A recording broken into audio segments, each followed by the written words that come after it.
Hello friends, आप लोग का स्वागत है एसएससी सुपर 50 में। तो आज के वीडियो में हम करेंगे एसआई और सीआई वाले अंतर का क्वेश्चन। एसआई और सीआई के बारे में अंतर वाले क्वेश्चन करेंगे। तो चलिए स्टार्ट करते हैं। इससे पहले दो तीन क्वेश्चन जो बार बार एग्जाम में पूछे जाते हैं और बहुत ही इम्पोर्टेंट क्वेश्चन है, तो सबसे पहले उस क्वेश्चन को देख लेते हैं। तो क्वेश्चन दिए हुआ है, किसी धन पर एक निश्चित दर से 2 वर्ष का साधारण ब्याज 120 रुपया, 2 वर्ष का साधारण ब्याज 120 रुपया तथा चक्रवृद्धि ब्याज 124 रुपया। 2 वर्ष का साधारण ब्याज 120 रुपया तथा चक्रवृद्धि 2 वर्ष का ब्याज 124 रुपया। तो ब्याज की वार्षिक दर कितनी होगी? तो 2 वर्ष का साधारण ब्याज 120 रुपया है, तो 1 वर्ष का जो हो जाएगा साधारण ब्याज वो 60 रुपया हो जाएगा। एक वर्ष का 60 रुपया, यानी इतना साधारण ब्याज है। तो चक्रवृद्धि ब्याज 124 रुपया है। 120 रुपया साधारण ब्याज और 124, यानी अंतर कितना है? 4 रुपये का। 4 रुपये का। तो अब इस पर क्या करेंगे, हम दर निकाल लेंगे। दर तो ये हो जाएगा 4/60, 4/60 गुने 100। तो इस जीरो से ये जीरो कट जाएगा और ये 2 और ये 3 हो जाएगा। अब ये हो जाएगा 20/3%, यानी 6.2/3% हो जाएगा। तो हमें यहाँ दर ज्ञात करना था।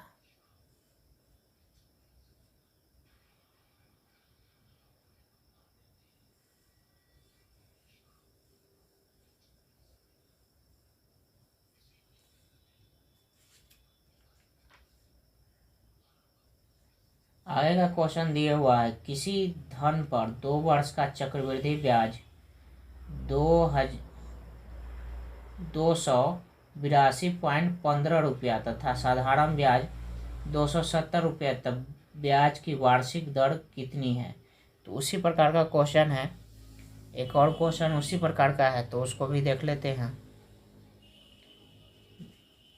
चक्रवृद्धि ब्याज जो दिए हुआ है 282.15 रुपये दिए हुआ है और साधारण ब्याज 270 रुपये दिए हुआ है। तो साधारण ब्याज को 2 भागों में बांट लेंगे। तो 1 वर्ष का जो हो जाएगा, 1 वर्ष का हो जाएगा 135 रुपया, यानी 2 वर्ष का दिए हुआ है 270 रुपये 2 वर्ष का दिए हुआ है।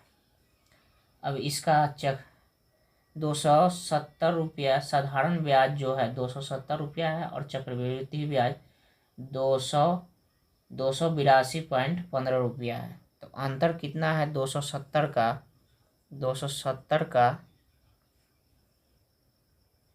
282.15 में से घटा लेंगे तो ये हो जाएगा 12.15 हो जाएगा। तो ये हो जाएगा 12.15 इसका अंतर। तो दर निकाल लेंगे, तो दर बराबर हो जाएगा 12.15 और किस पे? तो 135 पे। 135 गुने 100। अब यहाँ 2 पॉइंट हटाने के लिए यहाँ 2 जीरो से और गुना, यानी 100 से गुना कर देंगे। 100 से गुना कर देंगे तो ये हट जाएगा। तो इस 100 से ये 100 कट जाएगा। इसको 5 से काटेंगे तो 5 तिया 15, 5 तिया नहीं 2 बार में कटेंगे। तो 5 दूना 10 और 5 सते 35, 5 दूना 10 और 5 चौका 20, 5 दिया 15। अब 3 से काटे, 3 नवा 27, 3 8 24, यानी 81, 9 नवा 81, यानी 9% दर हो जाएगा।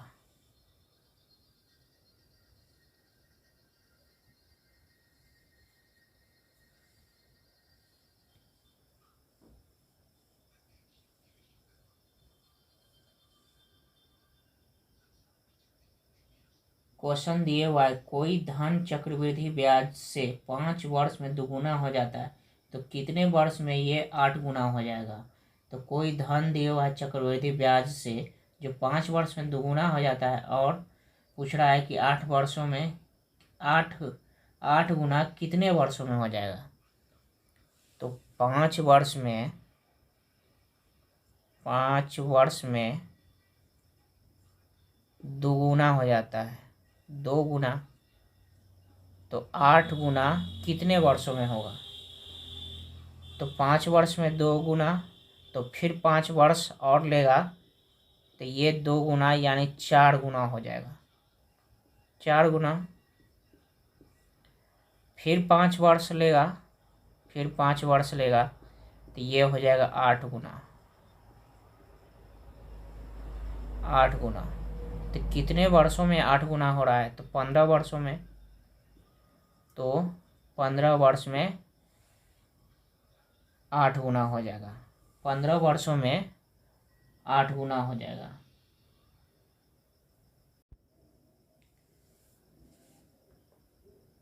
अब हम यहाँ से 2 वर्ष और 3 वर्ष के चक्रवृद्धि ब्याज और साधारण ब्याज वाले क्वेश्चन को जिसका आंसर दिया रहेगा उस क्वेश्चन को करेंगे। तो सबसे पहले 2 वर्ष के लिए 2 वर्ष के लिए 2 वर्ष के लिए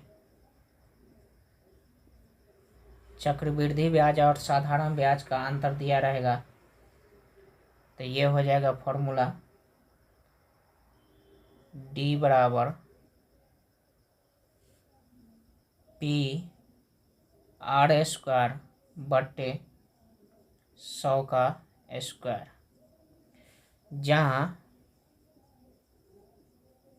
जहाँ P मूलधन होगा, R दर होगा और D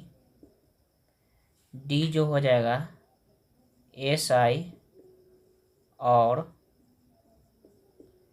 CI का अंतर होगा, SI और CI का अंतर दिया होगा। 3 वर्ष के लिए 3 वर्ष के लिए 3 वर्ष के लिए D बराबर हो जाएगा P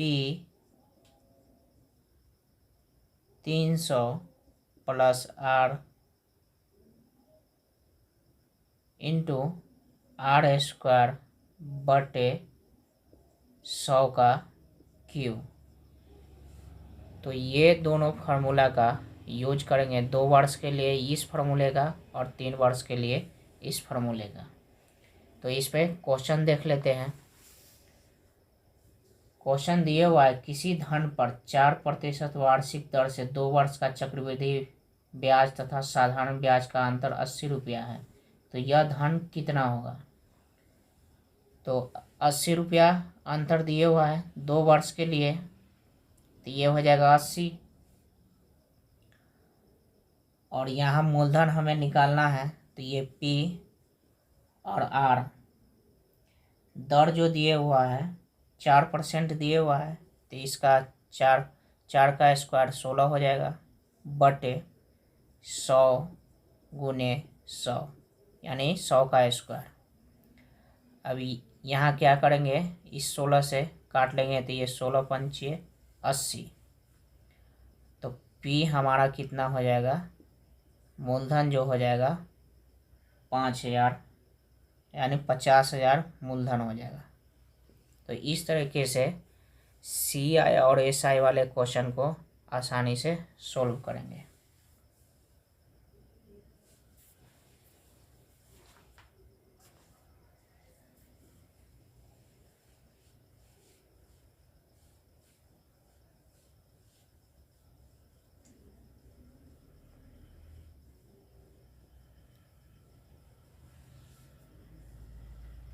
आगे का क्वेश्चन दिया हुआ है, किसी धन पर 4% वार्षिक दर से 2 वर्ष का चक्रवृद्धि ब्याज तथा साधारण ब्याज 1 रुपया है, तो यह धन कितना होगा। तो हमें मूलधन ज्ञात करना है। तो ये हो जाता है D बराबर PR² बटे 100 का स्क्वायर। तो यहाँ अंतर जो दिए हुआ है 1 रुपया दिया हुआ है, और R जो दिए हुआ है वो 4%, यानी 16 बटे 100 गुना 100 गुना। तो 4 से काटेंगे तो 4 चौका 16 और ये 25, फिर इस 4 से काटेंगे तो ये हो जाएगा 25। तो ये हो जाएगा, क्रॉस मल्टीप्लाई होगा तो ये 25 गुने 25 बराबर P। तो 25 का स्क्वायर जो होता है 625, यानी मूलधन जो हो जाएगा 625 रुपया हो जाएगा।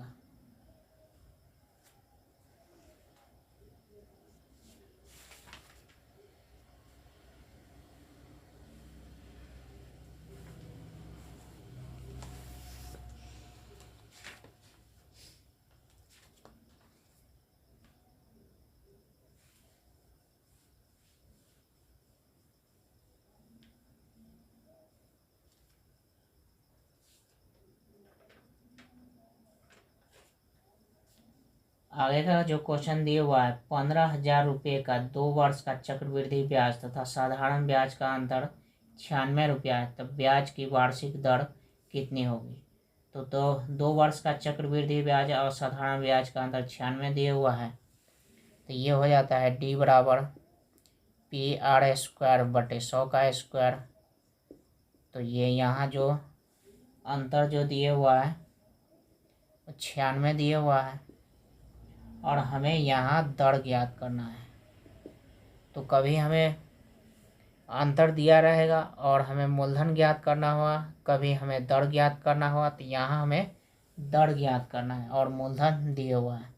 तो ये हो जाएगा 15,000 गुने R² बटे 100 गुने 100। ये हो जाएगा 2 जीरो से 2 जीरो कट जाएगा, 1 जीरो से ये, और ये 5 तिया 15 और 5 दूना 10। अब क्या करेंगे, ये क्रॉस मल्टीप्लाई हो जाएगा 96 बराबर 3R² बटे 2। तो ये हो जाएगा क्रॉस मल्टीप्लाई, तो ये 96 गुने 2 और बराबर 3R²। 3 से काटेंगे तो ये हो जाएगा 3 तिया 9 और ये 3 दूना 6। 2 से गुना करेंगे ये 64 हो जाएगा R²। तो R बराबर हो जाएगा 8%। इतना हमारा दर हो जाएगा। तो बहुत ही आसान तरीके से SI और CI वाले क्वेश्चन को सोल्व करेंगे।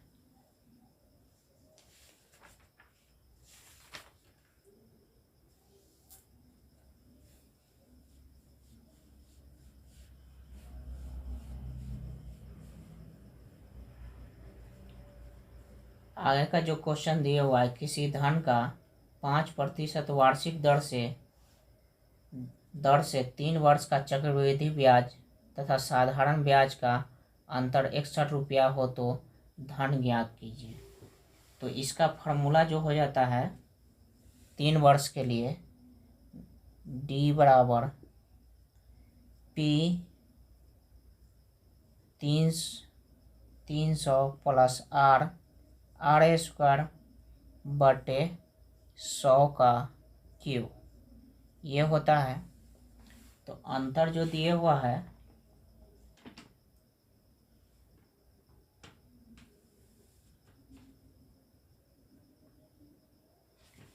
अंतर जो दिए हुआ है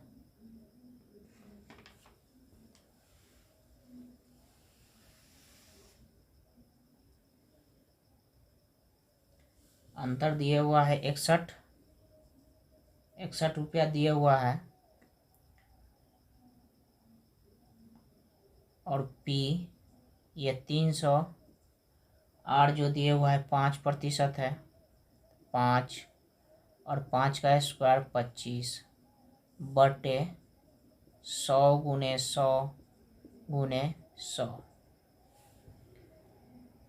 ये 25 से काटेंगे तो ये 4, अब ये हो जाएगा 61 बराबर पी गुने 305 गुने 4 गुने 100 गुने 100। अब इसमें 61 से काटेंगे तो ये हो जाएगा 5 बार में कट जाएगा, और इस 5 से काटेंगे तो ये 20। तो कितना हो जाएगा, मूलधन बराबर कितना हो जाएगा, ये हो जाएगा 1 बराबर पी बटे 4 गुने 20 गुने 100। तो ये क्रॉस मल्टीप्लाई होगा तो ये हो जाएगा, इसको गुना करेंगे तो ये हो जाएगा 8000। पी बराबर हो जाएगा 8000। इतना हमारा मूलधन हो जाएगा। तो इस तरीके से सारे क्वेश्चन को सॉल्व करेंगे।